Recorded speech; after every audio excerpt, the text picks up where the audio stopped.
तो आखिर ये जो बेमतलब के आरोप हैं ये लगाए क्यों जा रहे हैं, इसके पीछे का एजेंडा क्या है? केंद्रीय मंत्री जेपी नड्डा और बीजेपी के अध्यक्ष ने कांग्रेस के शीर्ष नेतृत्व का जॉर्ज सोरोस के साथ संबंधों पर सवाल उठाया। इस बात को उठा रहे हैं कि सोरोस और कांग्रेस पार्टी की वरिष्ठतम नेतृत्व का क्या संबंध है और सोरोस और सोनिया गांधी, श्रीमती सोनिया गांधी जी का क्या संबंध है। यह देश के आंतरिक और बाह्य सुरक्षा का सवाल है और यह देश की संप्रभुता पर भी प्रश्नवाचक चिन्ह है। और बीजेपी प्रवक्ता सुधांशु त्रिवेदी ने क्या कुछ कहा, आइए वो भी सुनते हैं।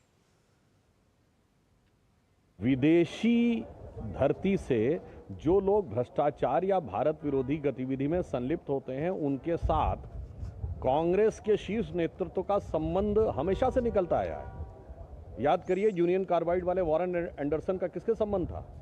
भोपाल गैस त्रासदी वाले 84 में कांग्रेस का। ओटावियो कॉट्रोची से किसका संबंध निकला? कांग्रेस के शीर्ष नेतृत्व का। गाइडो हेस्के के साथ किसका संबंध निकला? कांग्रेस के शीर्ष नेतृत्व का। Christian Michel AgustaWestland deal में कांग्रेस के शीर्ष नेतृत्व का। अब जॉर्ज सोरोस कांग्रेस के शीर्ष नेतृत्व का। तो साहब, ये कहानी बहुत पुरानी है और ये यात्रा भी बहुत पुरानी है। उसी चीज की घबराहट है कि कहीं सारे के सारे तथ्य निकल के सामने आए तो समस्या हो। और मैं पुनः पूछना चाहता हूं, विगत 40 वर्षों से मैंने 1984 यूनियन कार्बाइड वॉरेन एंडरसन को सरकारी जहाज में भगाने से लेके 2024 जॉर्ज सोरोस तक हर विदेश के किसी न किसी भारत विरोधी या भारत में आरोपित व्यक्ति के साथ कांग्रेस के शीर्ष नेतृत्व का संबंध क्यों निकलता है, इसका जवाब देने से बचने के लिए ये बवाल हो रहा है। तो कह रहे हैं कि जॉर्ज सोरोस का कांग्रेस के साथ क्या संबंध है। जब ये सवाल पूछा जा रहा है तो उससे बचने के लिए ये बवाल है। वहीं कांग्रेस नेता राहुल गांधी कहते हैं कि ये सब कुछ अडानी मुद्दे से ध्यान भटकाने का प्रयास है। अडानी पे डिस्कशन नहीं चाहते हैं, वो अडानी से डिस्ट्रैक्ट कराना चाहते हैं। वो तो आरोप लगाते जाएंगे। हमने कहा देखिए, हाउस चलना चाहिए। हमारी जिम्मेदारी नहीं है हाउस को चलानी, मगर हम कह रहे हैं कि हम 100% अब हाउस को चलाएंगे। तो हमारी जिम्मेदारी नहीं है हाउस को चलाना, ये कहते हैं राहुल गांधी। लेकिन क्या सिर्फ सत्ता पक्ष की जिम्मेदारी है हाउस चलाना? और जब आप ये आरोप लगाते हैं कि अडानी मुद्दे से ध्यान भटकाने के लिए ये सारा कुछ किया गया है, तो यही आरोप तो आपके ऊपर भी लगाए जा रहे हैं कि दरअसल ये सब कुछ जॉर्ज सोरोस के साथ संबंध जो है उससे ध्यान भटकाने के लिए पूछा जा रहा है। और गठबंधन में जब हम टेंशन की बात करते हैं कि आखिर कौन इसका नेता है, क्या कुछ है, तो फिलहाल इस पूरी खबर पर हम एक बार चर्चा करेंगे। हमारे साथ खास मेहमानों का पैनल जुड़ा हुआ है। हमारे साथ एसएन सिंह बीजेपी के प्रवक्ता जुड़े हुए हैं। बहुत स्वागत एसएन सिंह जी। दुष्यंत नागर पॉलिटिकल एनालिस्ट हैं, कांग्रेस के समर्थक माने जाते हैं। दुष्यंत जी, बहुत स्वागत है आपका। और हमारे साथ हमारे कंसल्टिंग एडिटर विनोद मिश्रा जुड़े हुए हैं। विनोद जी, बहुत स्वागत है आपका। विनोद जी, आपने पूरी स्टोरी सुनी। ये आरबीआई गवर्नर का जो प्रेस कॉन्फ्रेंस था, उससे पहले हमने साफ तौर पर दिखाया कि आखिर क्या कुछ चल रहा है और कौन क्या कुछ कह रहा है। कैसे देखते हैं इस पूरे प्रकरण को? क्योंकि आपने सुना कि राहुल गांधी कहते हैं कि अडानी मुद्दे से ध्यान भटकाने के लिए ये सब कुछ किया गया है, लेकिन बीजेपी का साफ तौर पर कहना है कि आखिर इस पूरे प्रकरण में उपसभापति का या राज्यसभा के सभापति का क्या कुछ लेना देना था? उनके ऊपर क्यों प्रश्न उठाया गया? सिर्फ उसके पीछे का वजह यह है कि जॉर्ज सोरोस के संबंध गांधी परिवार से साफ नजर आ रहे हैं। लेकिन सबसे इंपॉर्टेंट जो आपके इस रिपोर्ट में मुझे लगा, आरोप प्रत्यारोप तो चलते रहते हैं। सत्ता पक्ष विपक्ष अपनी तरफ से आरोप प्रत्यारोप की बात तो करते हैं, संसद तो इसी के लिए है। लेकिन इस संसद में जो बात जो किरण रिजिजू कह रहे थे, 72 साल के संसदीय परंपरा और संसदीय लोकतंत्र में ऐसा कभी नहीं हुआ कि विपक्ष के द्वारा कभी अविश्वास प्रस्ताव एक तरह से उपराष्ट्रपति जो अभी राज्यसभा के सभापति है उनके ऊपर लाया जाए, ऐसा कभी नहीं हुआ। ये इसकी वजह क्या रही होगी? आखिर कांग्रेस पार्टी को एक इम्पीचमेंट का आप एक तरह से कह सकते हैं, महाभियोग कह सकते हैं इसको, ये लाने की इस तरह की जल्दीबाजी क्यों थी? कांग्रेस पार्टी अपने एजेंडे को, अपने मुद्दे को जिस रूप में रखना चाहे, उनके पास में वो टीम है, लोकसभा राज्यसभा में उनके सदस्य हैं, काफी लोग हैं वहां, इंटेलेक्चुअल्स हैं, लेकिन इसमें मोहरा सभापति बनाने जाने की बात मुझे लगता है इस देश के लिए और लोकतंत्र और संसदीय परंपरा के लिए शर्मनाक एक घटना है। रिजिजू जो बात कह रहे थे संसदीय कार्य मंत्री कि एक किसान परिवार से पैदा होने वाले, आप उनके संघर्ष और उनके व्यक्तित्व को समझिए कि वो उपराष्ट्रपति के चेयर तक पहुंचे हैं। संसद के गरिमा में अगर वो एक उपराष्ट्रपति जो राज्यसभा के सभापति हैं, उनकी बात को लेके और उन पे सीधे आरोप लेके आप एक डिस्ट्रैक्ट कर रहे हैं पूरे की चर्चा को, पूरे वहां के सदन में जो आरोप प्रत्यारोप है उसको लेके। अगर आपने अडानी के सवाल को लेके पिछले 12 दिन से लोकसभा से लेके राज्यसभा तक सदन की कार्यवाही बाधित किए हुए हैं, तो बीजेपी के इस सवाल से आप क्यों भाग रहे हैं कि जॉर्ज सोरेस का फंड सोनिया गांधी के जो एसोसिएशन है उसमें कैसे पहुंचा है, जिसकी सोनिया गांधी को चेयर है? क्या कांग्रेस पार्टी के नेता ने, किसी ने अभी तक इस बात की कोई पुष्टि की है कि यह खबर झूठी है, या ये बात कही है कि सोनिया गांधी उस ट्रस्ट में को चेयरमैन नहीं है? तो सवाल यह है कि आप इन चीजों को अगर झेल नहीं सकते तो अडानी के मुद्दे जो ओसीसीआरपी के एक मैगजीन में या एक खबर को लेके इतना बवाल आप काटे हुए हैं भारत में, तो ये चीज करने से पहले आपको ये सोचना पड़ेगा कि आपके खिलाफ भी बहुत सारी चीजें हैं जिनके आपको सामना करना पड़ेगा। ये राहुल गांधी सामना करने के लिए तैयार नहीं है। ठीक है दुष्यंत नागर जी, सवाल बहुत सारे हैं, आपने देखा आरोप भी बहुत सारे हैं। एक आरोप तो यही है कि सोरोस और सोनिया गांधी का आखिर संबंध क्या है, और सबसे बड़ी बात कि इस पर चुप्पी क्यों है, इस पर भी कुछ बोल देते। देखिए, बड़ी गंभीर बात विनोद जी वैसे तो रोज ही उठाते हैं, लेकिन आज इन्होंने बड़ा मार्मिक बात कही है कि किसान के बेटे को अपमानित किया जा रहा है। देखिए, 300 के आसपास किसान आज नोएडा की जेल में बंद हैं। शंभू बॉर्डर पे पंजाब से हरियाणा में किसानों को घुसने नहीं दिया जा रहा, उनके ऊपर आंसू गैस के गोले छोड़े जा रहे हैं, उनके ऊपर मिर्च का स्प्रे मारा जा रहा है। मैं समझता हूं वो भी किसान है। माननीय उपराष्ट्रपति जी का हम बहुत आदर करते हैं, उन्होंने कांग्रेस की भी सेवा की है, उन्होंने इंडियन नेशनल लोकदल की भी सेवा की है, वो वाया भाजपा देश के उपराष्ट्रपति बने हैं और एक सम्मानित चेयर पे, प्रतिष्ठित चेयर पे वो विराजमान है। देखिए, अगर विपक्ष उनके खिलाफ महाभियोग ला रहा है तो वो लोकतंत्र की प्रक्रिया के तहत ला रहा है। कहीं ना कहीं उन्होंने विपक्ष के नेताओं की जो मर्यादा है उनको खंडित किया है, इसलिए महाभियोग लाया जा रहा है। वही वजह पूछी जा रही है कि तरीके से लाया जा रहा है। भाई, वो जब चर्चा होगी तो सारी चीज बताएंगे, आप चर्चा शुरू करवाइए। मैं उनके ऊपर सदन से बाहर चर्चा नहीं कर सकता, मैं उसकी पात्रता नहीं रखता। ठीक है, पात्र व्यक्ति उसके ऊपर चर्चा करेंगे। लेकिन मैं बड़ी गंभीरता के साथ कहना चाहता हूं, भारतीय जनता पार्टी अगर किसानों की हितैषी है तो तत्काल नोएडा में जो किसानों को गिरफ्तार किया हुआ है उनको छोड़े, शंभू बॉर्डर पे जिनको रोका हुआ है उनको आगे आने की अनुमति प्रदान करे। दूसरी बात जॉर्ज सोरेस की करना चाहता हूं। जॉर्ज सोरेस का 40,000 छोटे जो बिजनेस हैं उनमें हिंदुस्तान में निवेश है। जॉर्ज सोरेस की कंपनी को यूएन फंड देता है, उस फंड में सबसे ज्यादा भागीदारी भारतवर्ष की है। तो क्या नरेंद्र मोदी जी की सरकार उनको दे रही है? मोदी जी और सोरेस, जॉर्ज सोरेस की कौन सी कंपनी को यूएन फंड देता है? जॉर्ज सोरेस की कंपनी नहीं, जॉर्ज सोरेस एक संस्था, एक एनजीओ के माध्यम से अफ्रीकी देशों में काम करते हैं जिसको यूएन फंड करता है। जॉर्ज सोरोस का भारत के प्रति क्या रवैया है, ये तो दुष्यंत नागर जी आपको बताने की जरूरत शायद नहीं है जी। अफ्रीका से फंड आता होगा, अमेरिका से फंड आता होगा, यूएन से फंड आता होगा, उस पर किसी को कोई आपत्ति नहीं है। लेकिन अगर कोई देश के खिलाफ एजेंडा चला रहा है, उससे अगर मैं और आप या कोई भी व्यक्ति फंड लेगा तो सवाल उठेंगे, और सवाल वही है, वही पूछा जा रहा है। सवाल उठने चाहिए, सवाल पूछे जाने चाहिए, लेकिन हमसे तो आप सवाल पूछोगे और 40,000 बिजनेसों में उनका निवेश ले रहे हो। भाई, आप उस पैसे को जब्त करिए ना। तो आप जो कह रहे हैं कि जिस प्रक्रिया के तहत, अगर आप जो कह रहे हैं कि जिस प्रक्रिया के तहत उपराष्ट्रपति के खिलाफ आप लोग लाकर आ रहे हैं, उसी प्रक्रिया के तहत वो बिजनेस कर रहे होंगे। सर मैं ये कह रहा हूं, जॉर्ज सोरोस पे एफआईआर दर्ज करिए, प्रत्यार्पण की मांग करिए, हिंदुस्तान लाइए, जो पैसा उन्होंने भारत में निवेश किया हुआ है उसे जब्त करिए, ईडी का समन भेजिए, ईडी के सामने उनको बिठाइए। ठीक है, इसका जवाब एसएन सिंह से लेंगे। ठीक है, इसका दुष्यंत जी इसका जवाब एसएन सिंह से लेंगे। लेकिन जब आप ये कहते हैं कि उनके खिलाफ प्रत्यर्पण उनको कराइए, उनके खिलाफ वो कराइए, तो उससे पहले तो जो कांग्रेस के लोग यहाँ बैठे हैं उनके खिलाफ ही हो जाए कि आपने उनसे फंड लिया। बिल्कुल हो जाइए। ठीक है, एसएन सिंह जवाब देंगे। कार्रवाई करिए, एसएन सिंह जवाब देंगे। एसएन ठीक है, सुन लीजिए, हो गया, आपका टाइम खत्म। जानते हैं क्या होता है, जब कोई व्यक्ति किसी चीज के योग्य नहीं होता है और उसको कोई चीज मिल जाती है ना, तो उसका दुरुपयोग करता है। एक प्रसंग सुनाऊंगा। विश्वामित्र जी से भगवान राम कहते हैं कि भाई आप तो किसी को भी ले आए होते और जितना जानकारी आपको है उसको बताए होते अस्त्र शस्त्र विद्या, और वो उस तरह से किया होता, राक्षस मार दिए जाते।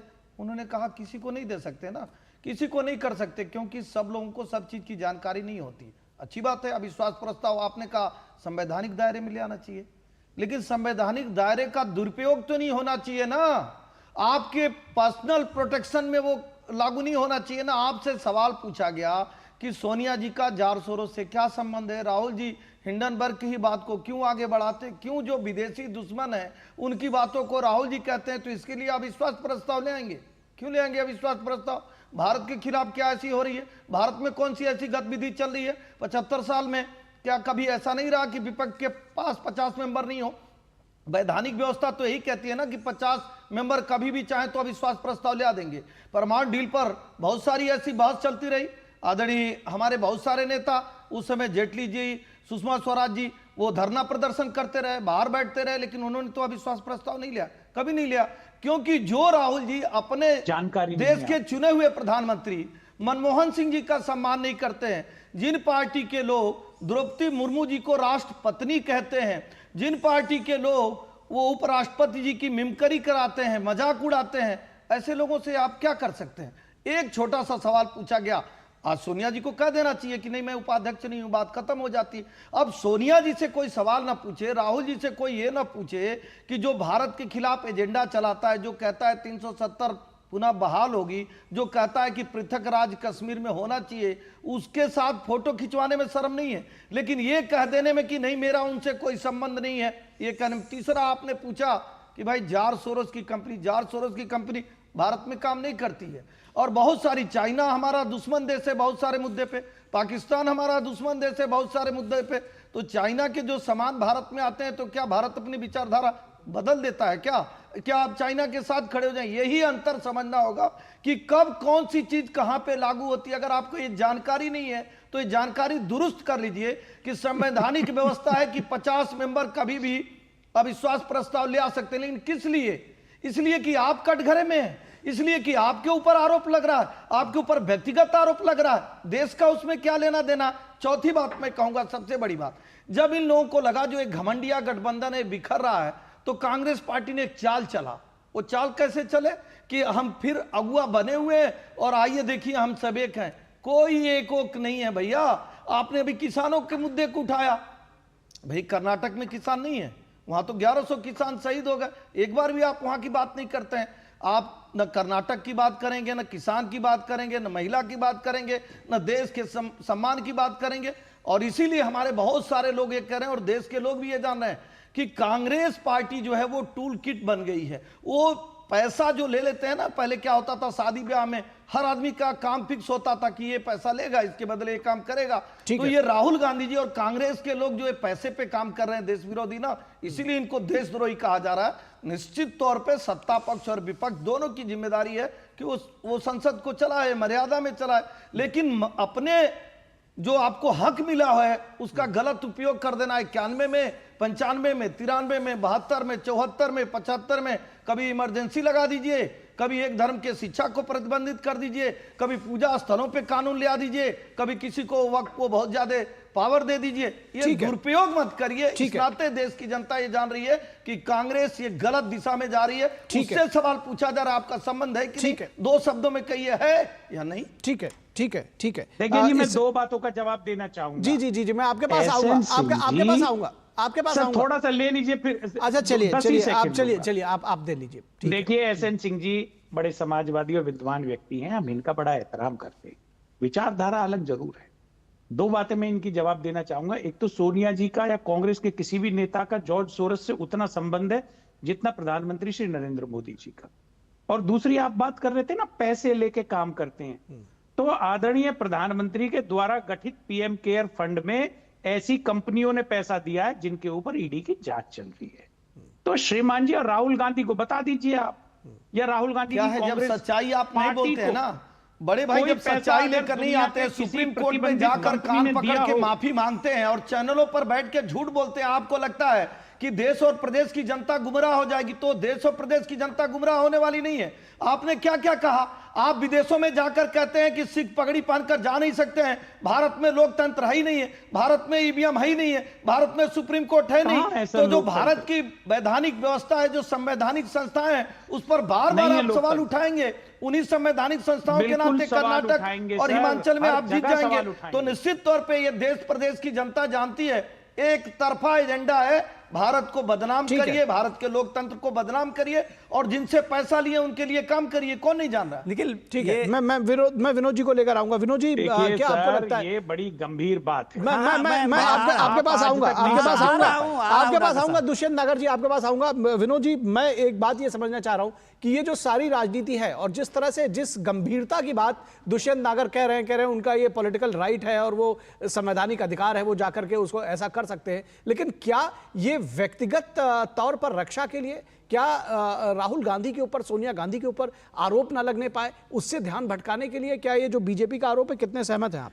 देखिए, एक तो हमारे दोनों प्रवक्ता हैं और जो हमारा जो विषय है आज का वो है नहीं, जो ये बात कह रहे हैं नागर साहब, जिस बात को लेकर चर्चा चाहते हैं, नागर साहब चर्चा चाहते हैं, हमारा चर्चा का विषय वो नहीं है। नागर साहब, मैं 2-3 कानूनी पक्ष आपके सामने में रखता हूं, बाकी आपको जो भ्रम फैलाना हो आप फैलाते रहिए।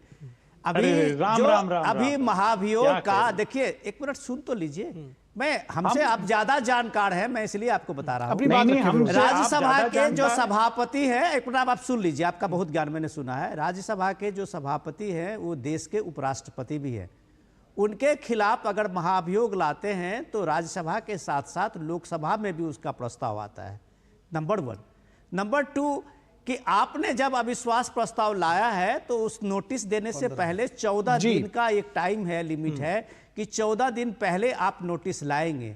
आज 12-13 तारीख है और 20 तारीख को संसद का ये शीतकालीन सत्र खत्म होने वाला है। बिल्कुल ठीक।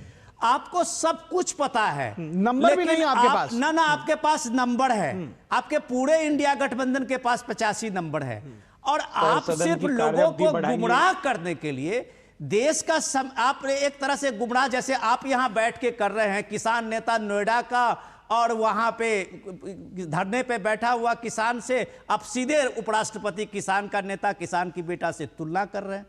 ये ठीक है, आप तुलना करिए, लेकिन उस मर्यादा को समझिए कि एक लंबा संघर्ष है उसके जीवन में, जो जगदीप धनखड़ वहां उपराष्ट्रपति बन के पहुंचे हैं। आप उनको इस तरह से इस बहस में आपको सुरेश के में जवाब देना है, इनको अडानी के खिलाफ जवाब देना है, और इस जवाब के बीच में आप सीधे उपराष्ट्रपति को ले आते हैं, तो ये पद और गरिमा की तौहीन करना होता है। इसको आप कब समझेंगे? ठीक है। और आप अगर इसको समझने नहीं पा रहे हैं तो सीधे सीधे आप कहिए कि इस देश की राजनीति और विपक्ष की राजनीति राहुल गांधी के इर्द गिर्द घूमेगी। ठीक है, मैं उससे ऊपर कोई नहीं है। ठीक है, मैं बहुत जल्दी 2 कमेंट्स चाहूंगा।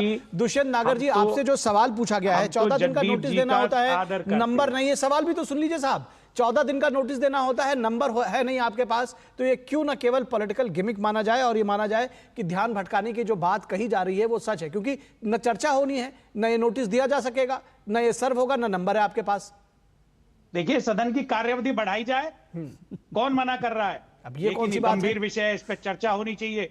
और मैं बात कहना चाहता हूं, ये बात व्यक्तिगत रूप से जगदीप धनखड़ जी की नहीं है, उसकी जानकारी रखिए आप। जगदीप धनखड़ जी आदरणीय हैं, सम्मानित हैं, लेकिन विषय ये सांसदों के अधिकार का है। विशेष इसके पहले अधिकार जो इसके उनको पहले दिया इसके हुआ है। पहले 72 वर्षों में सांसदों का अधिकार नहीं इसके पहले 72 वर्षों में कभी ऐसा हुआ था? और आज कौन सा रात जी, में आप मैं लोग जागृत बिल्कुल हुए? बताना सुन तो चाहता लीजिए, हूं, ऐसा कौन सा रात में सपना उपराष्ट्रपति आया? माननीय इसके पहले भी करते रहे होंगे आपके हिसाब हामिद से। अंसारी सुन तो जी के लीजिए, विषय इसके में- पहले भी करते रहे होंगे। कौन सा रात में सपना आ गया कि 14 दिन का नोटिस नहीं पूरा हो पा रहा है? वो तो पहले से प्लान करके ले आए होते, लाना होता तो।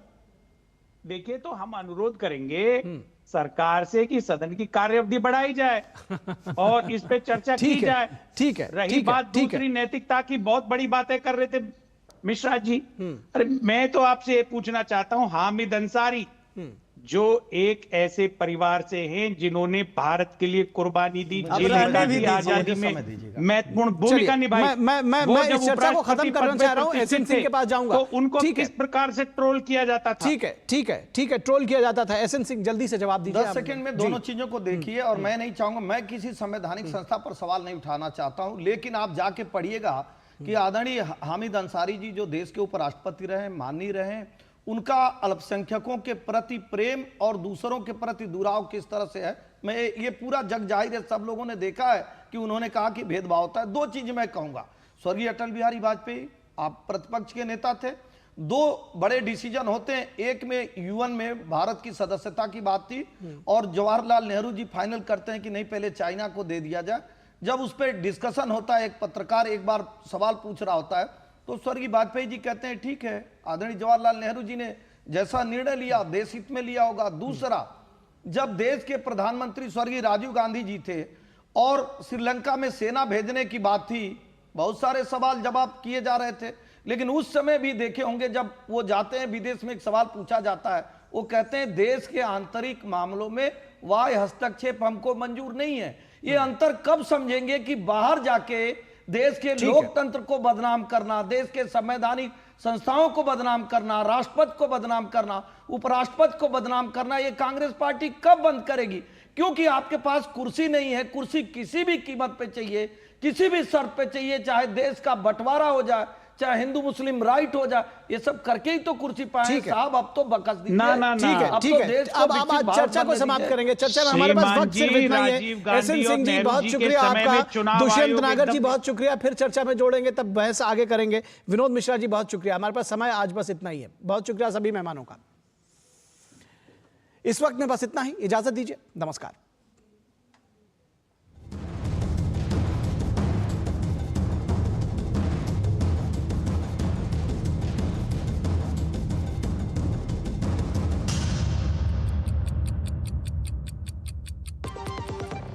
MDH का किचन किंग किचन में हो तो हम सब कुछ बना सकते हैं। बैंगन का भरता, आलू